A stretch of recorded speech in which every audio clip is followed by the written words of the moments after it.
une pleine assurance en étendant ta main pour qu'il se fasse des guérisons, des miracles et des prodiges par le nom de ton saint serviteur Jésus. Et quand ils eurent prié, du lieu où ils étaient rassemblés trembla et ils remplis du Saint-Esprit et ils annonçaient la parole de Dieu avec assurance. Donc, là, nous avons tiré ces termes-là. Seigneur, vois leurs menaces et remplis-moi du Saint-Esprit. Nous sommes dans des temps difficiles. Il y a une forme de pression invisible et souvent une pression visible qui est autour des chrétiens et de vrais chrétiens.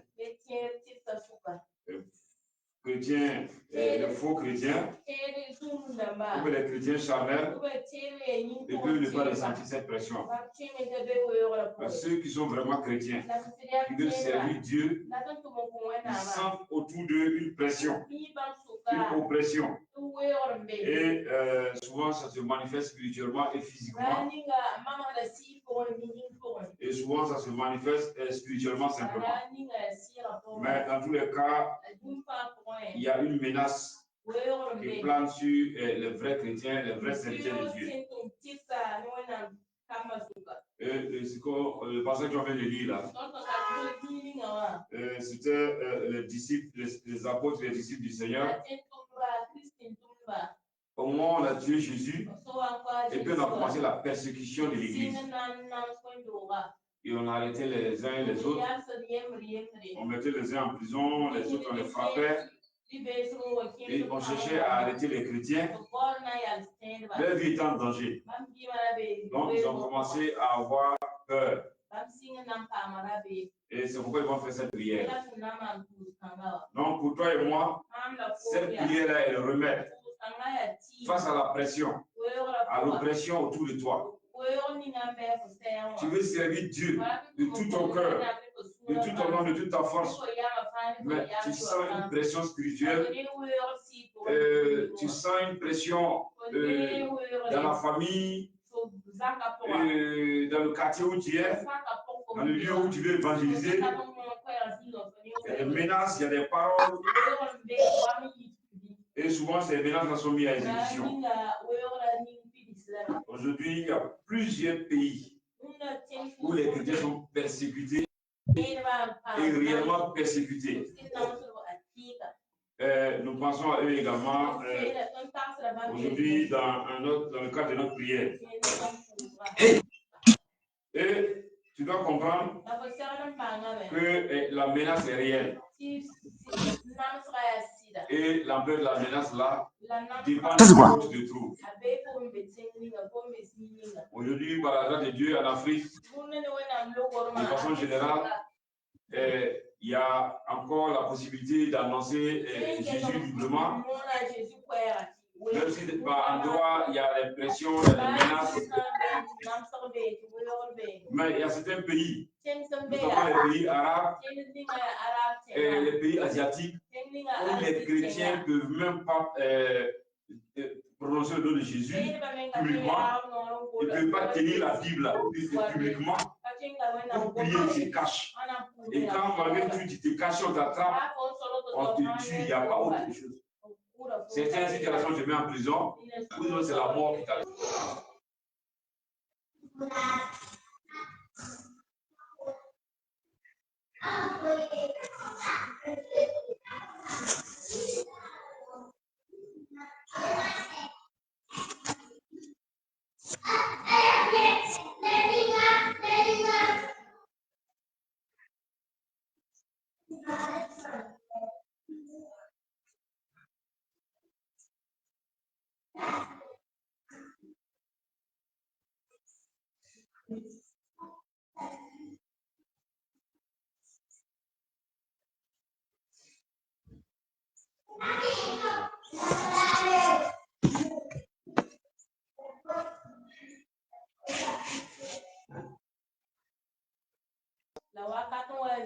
À des menaces qui vont faire qu'ils ne vont plus pouvoir annoncer la parole. ils vont faire qu'ils vont avoir envie pour certains d'abandonner le service. Et ils vont faire cette prière. Et heureusement, Dieu va les exaucer. La Bible dit que non, quand ils furent priés, le lieu où ils étaient là trembla. Et ils furent remplis du Saint-Esprit. Dieu est venu par là pour les montrer qu'il arrête eux. Donc, ce qui a été fait avec les premiers chrétiens, par le passé là, c'est ce qui se fait présentement. Et au fur et à mesure que le retour de Jésus va être proche, la menace va augmenter. On peut même interdire les prières. On peut même fermer les églises, interdire l'usage de la Bible. On peut même commencer à arrêter les chrétiens, les persécuter, comme c'est le cas dans plusieurs pays. Mais celui à qui nous avons cru, il est tout puissant et à tout moment, il arrête nous. Maintenant, nous devons comprendre une chose pour avoir la victoire. C'est que c'est Dieu même qui a fait ainsi. Personne ne peut éviter les menaces. Alors, Jésus lui-même en son temps, il n'a pas fait du mal. Il allait de lieu en lieu, délivrant les captifs, guérissant les malades, faisant du bien à tous ceux qui croisaient. Malgré ça, il a été persécuté. Mais Jésus a vaincu, justement, parce qu'il avait foi. Jésus-Christ, il avait la foi que Dieu avait été avec lui. Et en même temps, il avait une vie de prière qui faisait qu'il était constamment rempli de la présence de Dieu.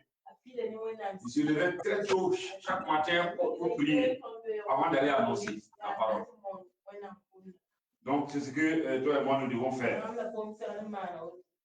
Et aujourd'hui, comme on a déjà dit là, il y a beaucoup de chrétiens dont la vie est menacée, dont la vie est en jeu à cause de l'évangile. Pour d'autres, ce n'est pas qu'ils annoncent l'évangile seulement. On a appris qui est chrétien dans la ville, dans le village. On vient pour brûler sa maison, pour détruire l'église. Les chrétiens, bien qu'ils se cachent dans les grottes, dans certains pays, si on les attrape, c'est pour les mettre en prison ou les éliminer. Je voudrais informer à toutes ces personnes et à toutes les autres personnes qui sont persécutées. Pour certains, c'est une pression spirituelle. Pour d'autres, c'est à la fois spirituelle et physique. Mais la solution est la même. Il y a une possibilité de faire face à tout type de menaces. C'est par la foi et c'est demander à Dieu d'être constamment rempli de son Esprit Saint. Parce que comme vous l'avez constaté, la conséquence des menaces, c'est quoi? C'est pour amener la peur. La peur de dire même que tu es chrétien. La peur même de te présenter que tu es chrétien. Et la peur d'annoncer la parole. Et l'autre conséquence, c'est que à cause de la peur, à cause de la pression, beaucoup même n'annoncent plus l'évangile. Donc si j'annonce l'évangile, je vais perdre des affaires, je vais perdre des amis, voilà, je vais perdre certaines positions, ou bien on va m'arrêter, ou bien les sorciers vont avoir raison de moi. Voilà. Donc la peur va terminer toutes sortes de pensées. Il y a beaucoup de chrétiens, même par peur, y compris les serviteurs de Dieu, ils n'osent même pas parler de Satan. Ils n'osent même pas dénoncer les œuvres des ténèbres. Parce qu'ils se disent qu'en dénonçant les œuvres des ténèbres, là, il y aura une représailles. C'est-à-dire qu'on va les attaquer. Que tu parles, que tu ne parles pas, si tu es enfant de la lumière, tu seras menacé, tu seras oppressé. Et le seul remède là, c'est de garder la foi et de prier afin d'être rempli du Saint-Esprit. Dans Matthieu 28, Jésus dit, je suis avec vous tous les jours jusqu'à la fin. Donc, il n'y a pas un seul jour depuis ta conversion jusqu'à présent où Jésus t'a abandonné. Il peut garder le silence. Il peut ne pas se manifester, mais il est là. Parce qu'il a dit, il est là. Et il est en toi par le Saint-Esprit. Et il est avec toi et il est pour toi. Que tu passes par le feu, que tu passes par les eaux, il est avec toi. Ça, c'est la foi d'abord. La deuxième chose là, c'est que tu dois, au lieu de demander de prier pour le salut des âmes seulement, prie d'abord pour être rempli du Saint-Esprit. Avant de combattre les ténèbres là, et quand il y a la peur, il faut prier pour être rempli du Saint-Esprit. Et l'un des signes de quelqu'un qui est rempli du Saint-Esprit, c'est que la peur disparaît. Les gens mettent l'accent sur le signe du parler en langue. Ça, c'est l'un des signes. Voilà. Quelqu'un qui est rempli du Saint-Esprit et il ne connaît pas ce qu'on appelle la peur. Il y a l'assurance qui est là. Donc, l'assurance là est plus importante même que le signe du parler en langue. Donc, souvent, les signes peuvent être des signes du baptême du Saint-Esprit ou du fait d'être rempli du Saint-Esprit. Toujours est-il que tu dois, face à la peur, face à la menace là, prier pour que Dieu te remplisse du Saint-Esprit. Souvent, c'est parce que tu es faible. C'est parce que tu n'es pas rempli. Tu n'as pas l'assurance que la peur s'est installée. En ce moment, tu as moyen de servir dans la peur. Tu pries dans la peur. Or, là où il y a la peur, il n'y a pas la foi. Et en ce moment, tu as peu de résultats. Tu peux faire même la paix, la joie. Comme tu ne peux pas éviter les menaces, mais comme tu as la possibilité de faire face à la menace, à la foi avec toi, et il le sera jusqu'à la fin. Et soit activé, soit manifeste. Quand, malgré la foi que tu as, il y a une grande pression, en tant qu'humain, tu peux paniquer. Même si tu es apôtre, même si tu es prophète, il peut arriver que tu paniques. Au moment où de panique là, fais cette prière, Seigneur, remplis-moi de ton Esprit Saint. Et utilise-moi pour qu'il se fait à travers par ton nom des signes, des prodiges, des miracles, comme eux ils ont fait. Sinon, quand que tu seras sur la terre des hommes, que tu seras dans la foi chrétienne, il y aura toujours des menaces. Pour certains, les menaces là viennent des esprits familiers qui viennent la nuit les menacer. Souvent, certains même témoignent quand ils reçoivent Jésus, il y a des esprits qui viennent menacer. Chrétiens, certains, on peut venir te faire des propositions dans des soins, et quand tu refuses, on te menace de mort dans les soins, dans les visions. Et pour certains, c'est physiquement. C'est leurs propres parents, leurs propres familles qui cherchent à les exterminer physiquement parce qu'ils ont accepté le Seigneur. Ou parce qu'ils veulent annoncer l'évangile. Donc, faisons comme nos dévanciers face à la menace, face à la peur. Quand l'assurance n'est plus ça, demandons à Dieu de nous remplir du Saint-Esprit. Il va le faire. Et nous allons continuer notre marche facilement. Donc, Jésus nous a rassurés qu'il est avec nous, qu'il sera avec nous tous les jours jusqu'à la fin. Il n'a pas dit de temps en temps. Il n'a pas dit que quand il est avec nous, tout va aller et il n'y aura pas de problème. Il a dit qu'il sera avec nous. Et il a dit que lui-même, il a été menacé. Lui-même, il a rencontré des tribulations. Mais il a vaincu. Mais toi également, tu peux vaincre Et ce qui veut te donner de vaincre là, il dit c'est ta foi. Maintenant, cette foi-là peut t'éprouver. Cette foi-là peut baisser. Et c'est là maintenant la prière. La prière va faire en sorte que la pression, la menace, la disparaisse, que la paix disparaisse. Quand tu es rempli du Saint-Esprit, tu veux même donner tes mains et tes pieds pour qu'on te crucifie. Si tu dois mourir pour Jésus, tu peux affronter la mort, mais dignement. Mais si c'est la volonté de Dieu que tu continues à annoncer l'évangile, quand tu vas prier pour être rempli du Saint-Esprit, la paix va partir. Tu seras rempli d'assurance. Aujourd'hui, peu de gens servent Dieu avec assurance, justement parce qu'il il ne prie pas. Et quand il prie, c'est la prière, Matthieu 7, des demandes. Il faut que demander des choses du monde. Ces gens de prière ne peuvent pas te faire tenir face à la menace. Tu dois prier pour que Dieu te rassure de sa présence. Tu lui dis, Seigneur, je sais que tu es là. Ta parole dit que tu es là. Mais je veux te voir à l'œuvre. Donne-moi un signe. Utilise-moi. Voilà, et Dieu se manifeste. Donc, dans Psaume 23, David va dire la même chose, étant confronté à ses ennemis.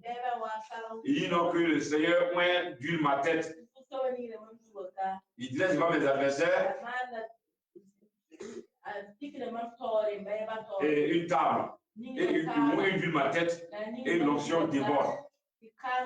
Et l'onction, quand l'onction déborde, c'est pour briser les jours. Donc, quand il y a beaucoup d'adversaires, tu dois demander que Dieu te oigne. Tu es déjà oint. Tu as déjà le Saint-Esprit. Mais à cause du manque de prière, à cause des menaces, tu peux perdre l'assurance. Donc, voilà pourquoi tu as besoin de demander à Dieu de te oindre davantage, de te remplir jusqu'à ce que l'onction la déborde. On dit l'onction la débordait, coulait sur la barbe d'Aaron jusqu'à sur ses habits. Donc, ça, tu ne vas pas dire non, moi j'ai le Saint-Esprit, et puis voilà, ça suffit. La preuve, c'est que face à cette situation, tu es rempli de peur. Souvent, même il y en a qui se demandent, même si bien qu'ils sont chrétiens, à cause de la pression spirituelle, ils croient même qu'ils vont mourir. Ils sont pleins dans les églises. Il est chrétien, mais il croit qu'il va mourir. Il est chrétien, mais il croit qu'il va faire un accident. Ça, c'est des pensées que le diable met. Ça veut dire que là, tu as besoin d'être rempli du Saint-Esprit.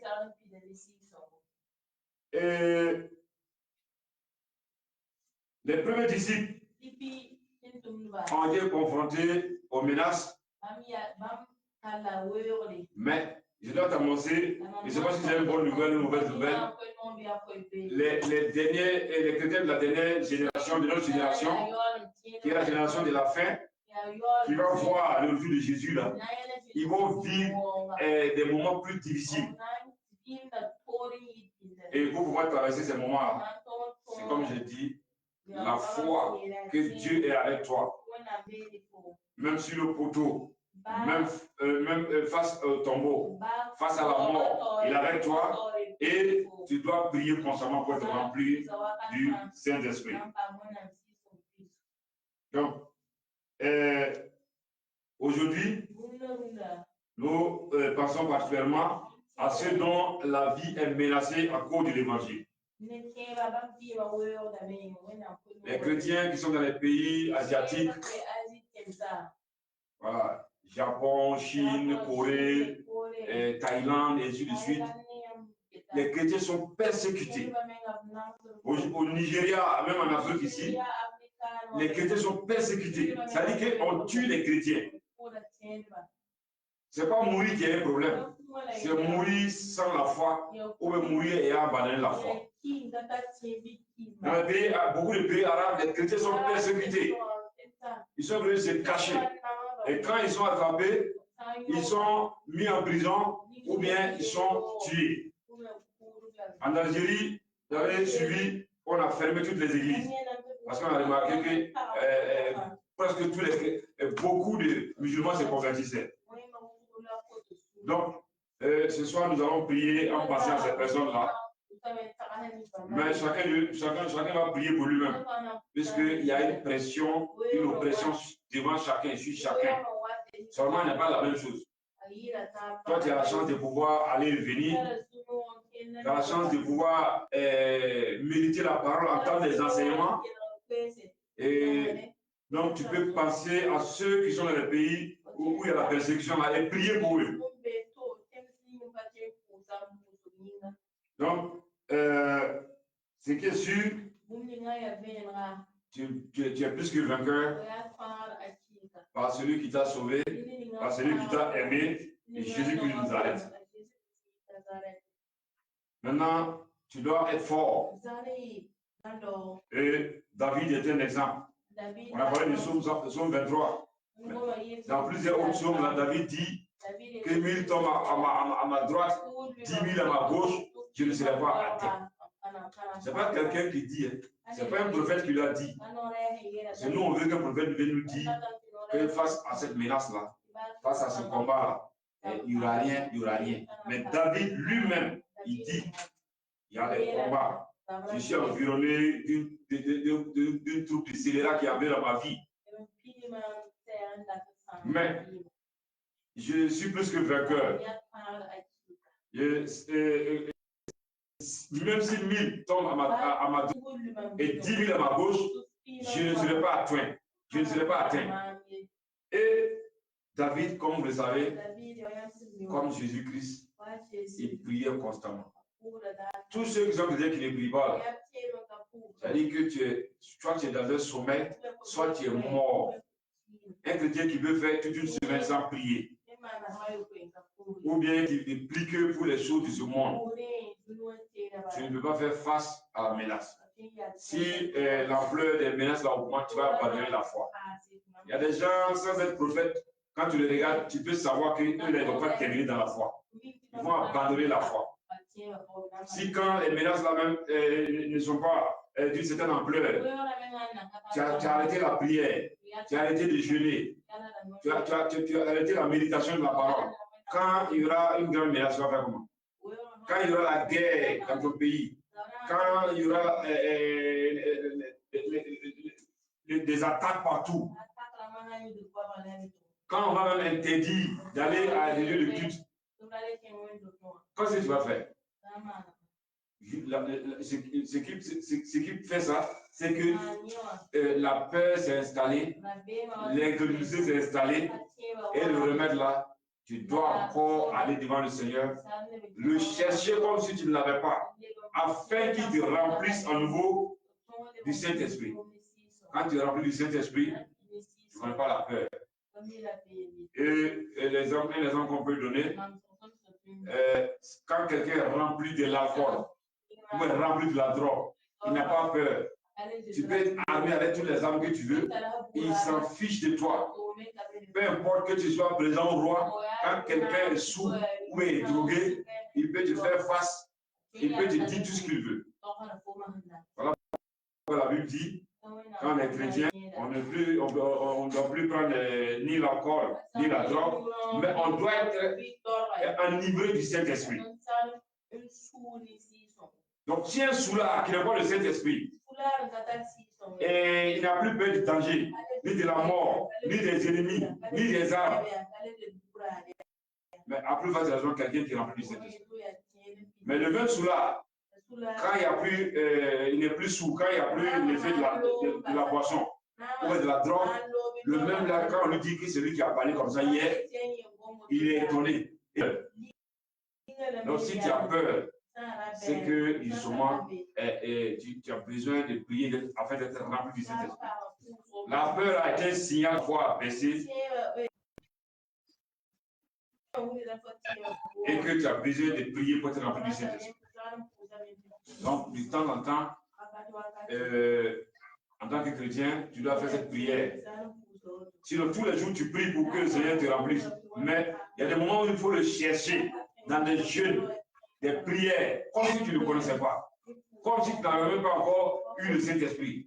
Comme si tu n'avais pas encore été baptisé du Saint-Esprit. Ouais.